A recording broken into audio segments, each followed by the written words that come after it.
कांग्रेस में कोई अगर ऐसा सीट था जहां पार्टी दमखम के साथ कह रही थी कि हम जीतेंगे ही, चाहे कोई भी दूसरा नेता खड़ा हो, वो था बड़का गांव का सीट। बड़का गांव के पूर्व नेता, वर्तमान नेता जो कह लीजिए योगेंद्र साव हैं, अपनी बात को कहते हैं, कहते कहते कभी ज़्यादा उत्साहित होकर कह देते हैं, लेकिन माना जाता है कि सत्य कहते हैं। फिलहाल सत्य कहेंगे या नहीं ये हम नहीं कह सकते, क्योंकि हाल फिलहाल अभी प्रभारी से बिछड़कर मेरे पास आए हैं।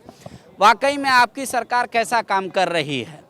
क्या सिर्फ काम के दम पर? क्योंकि यहाँ पे ऐसे लाखों एप्लीकेशन जो हमको दे रहे हैं आम आदमी, वो तो आपके प्रभारी को भी दे रहे होंगे, उसमें अधिकारियों की शिकायत है, ये काम नहीं हुआ, इसका सुझाव है। तो आपको लग रहा है कि इस दम पे आप लोग अगली बार सरकार बना लेंगे या फिर रामगढ़ उपचुनाव जीत जाएंगे? देखिए, अभी तो हम आंदोलन करके 7 सालों के बाद हम जेल से बाहर हुए हैं। अभी तो हम अपनी पत्नी को निकालने के संबंध में ज़्यादा परेशान थे। आज मेरी पत्नी भी कल सवेरे बेल आउट होगी, जेल से निकलेगी, तो उसी में हम लगे हुए थे। अब सरकार का परफॉर्मेंस कैसा है ये तो आपसे बेहतर और कौन जान सकता है। अब हम विशेष ने हम आंदोलन करने जल जंगल ज़मीन के लिए जो सरकार बनी थी, उसी की लड़ाई मेरा भी है। लेकिन कह रहे आप तो रंगदारी मांगते हैं। ऐसा है कि रंगदारी किससे मांगते हैं, और ये चीज़ सबसे बड़ी चीज़ है, ये सिर्फ ट्रायल, मीडिया ट्रायल कराया जाता है रंगदारी के मामले। लेकिन पुलिस का कहना है ना, पुलिस करे जो आंदोलन कर रहा है वो कह रहा है कि ये तो गलत है, ये रंगदारी का सिस्टम है। अभी ऐसा है कि वो तो पुलिस लाइसेंसिंग गुंडा है। पुलिस और प्रशासन का क्या स्थिति है ये आपसे बेहतर नहीं जान सकता है। हम लोग तो बदनाम होते हैं सिर्फ, लेकिन यहाँ सबसे बड़ी चीज़ है कि जो प्रशासन के लोग हैं और शासन के लोग हैं, इन लोग जिस तरह से काम कर रहे हैं, जनता का कोई काम नहीं हो रहा है। ज़मीन पर जनता का कोई काम नहीं कर रहा है। एकदम हम ये स्पष्ट बोलना चाहते हैं कि अभी जो हमने महसूस किया है, और इसके बारे में हम माननीय मुख्यमंत्री से मिल करके इस सारी बात को हम रखेंगे कि जनता का कोई काम नहीं हो रहा, इस पर नज़र रखिए। क्योंकि साल भर में आने वाला चुनाव है, और चुनाव में फिर लोग जाएंगे, और जाने के बाद चूँकि जनता करा रही है, और अधिकारी जो है मतलब बिना भारत सरकार गाइडलाइन, बिना स्टेट गवर्नमेंट गाइडलाइन पर जल जंगल जमीन को लुटवाने काम कर रही है, सिर्फ अपना थैला भरने काम कर रही है। जनता को कोई सुनने वाला नहीं है।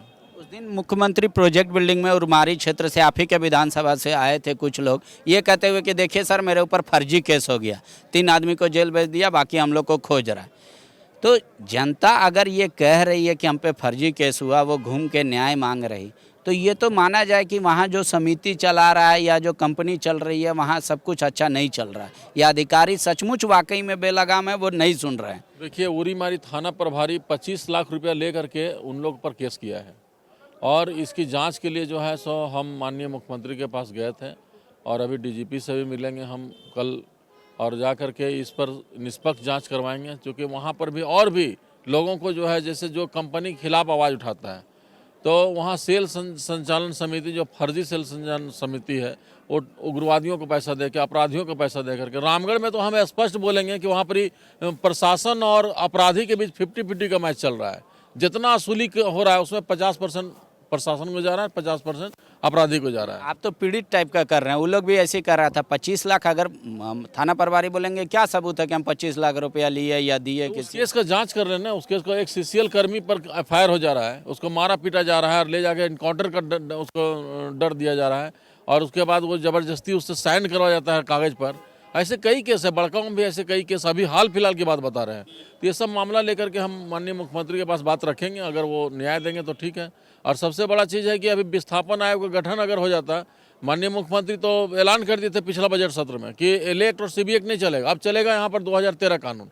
लेकिन 2013 कानून भी अभी नहीं लागू हुआ है, जिसके चलते कंपनियाँ राज भोग रही है, और कंपनी जो है सो बाहर के कंपनी लोग आकर के यहाँ शोषण कर रही है, और जनता पर लाठी बरसा रही है। तो मतलब यहाँ से जो भी खनिज आप निकल रहे हैं, खाली उसका बात करें कि उससे वहाँ के लोगों को फायदा नहीं है, या कोई भी काम धरातल पर नहीं उतर रहा अधिकारियों की वजह से?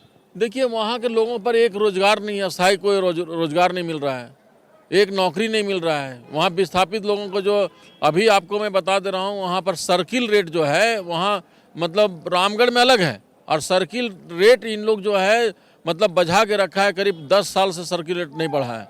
तो इसका रिव्यू होना चाहिए ना। सर्किल रेट बढ़ेगा तब ना वहाँ के लोगों को रैयत लोग को मुआवजा मिलेगा। अभी गरमजरवा लैंड का नहीं मिल रहा है, वहाँ पर जितना कंपनियां हैं सब उन लोग को बिना पैसा दिए हुए वो भी रख दे रहा है, कोयला निकाल रहा है और ज़मीन लूट रहा है। तो अभी चलिए रहा है। तो इस चलते ये सब चीज़ को देखना चाहिए, एक हाई लेवल कमेटी बनाना चाहिए और विस्थापन आयोग का जब तक गठन नहीं होगा तब तक ये सब काम नहीं हो सकता। एक आखिरी सवाल है मेरा, बाकी जो सरकार की योजनाएं हैं, जो 17 मापदंड है विकास का, उन सब योजनाओं का कितना लाभ आम आदमी को मिल पा रहा है? देखिए अभी हम थोड़ा अपने में उलझे हुए हैं। अभी योजना क्या हो रहा है नहीं हो रहा है इस पर हम नहीं गए हैं, क्योंकि अभी हम 2-3 महीना मेरा हुए निकले हुए हैं और हम बहुत जानकारी नहीं रख रहे हैं। लेकिन बड़का गांव से संबंधित और उरी मारी और रामगढ़ से संबंधित जानकारी है, चूँकि उस क्षेत्र में हम प्रतिनिधित्व करते हैं।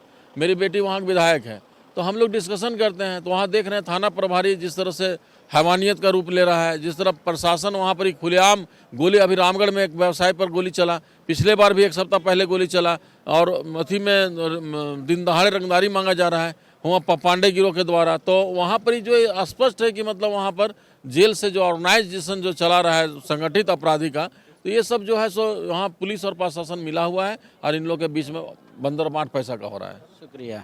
तो योगेंद्र जी का मानना है कि रामगढ़, बड़कागांव, हजारीबाग, इन सारे क्षेत्रों में प्रशासन और गुंडा आपस में मिले हुए हैं। इनका ऐसा दावा है, कह रहे हैं कि इसी वजह से ना तो जनता को वहाँ का लाभ मिल पा रहा है, कंपनी जो केंद्र सरकार की है या राज्य सरकार की उसका लाभ, और ना ही कोई विकास की योजनाएं धरातल पे उतर रही है। आवाज़ उठाने वाले को गुंडा कह के केस कर दिया जा रहा है। कहिए यही सच्चाई है, पूरे राज्य का किस्सा तो मैं नहीं जानता, अपने क्षेत्र में यही है। और इसको लेकर इन्होंने मुख्यमंत्री को भी अवगत कराने का बात कहा है, डीजीपी को भी अवगत कराएंगे। क्या होता है चुनाव से पहले वो भी हम आपको दिखाएंगे, लेकिन फिलहाल क्राइम तो बढ़ गया है। शुक्रिया। बायो सालों से मेडिकल एग्जाम प्रिपरेशन के लिए झारखंड में है सिर्फ एक नाम, बायो, जिसने दिए हैं highest number of selection from Jharkhand in NEET 2022। और अब बायो लेकर आए हैं नीट 2023 में अपीयरिंग स्टूडेंट्स के लिए सुनहरा मौका। ज्वाइन करें 4 months crash course starting from 9 जनवरी 2023। Enroll now. Bio, a leading institute for pre medical exam. Vivekananda Vidya Mandir school एक CBSE affiliated English medium coed school है। हम शिक्षा के साथ संस्कार देते हैं। The followup.in. Like, share and subscribe. www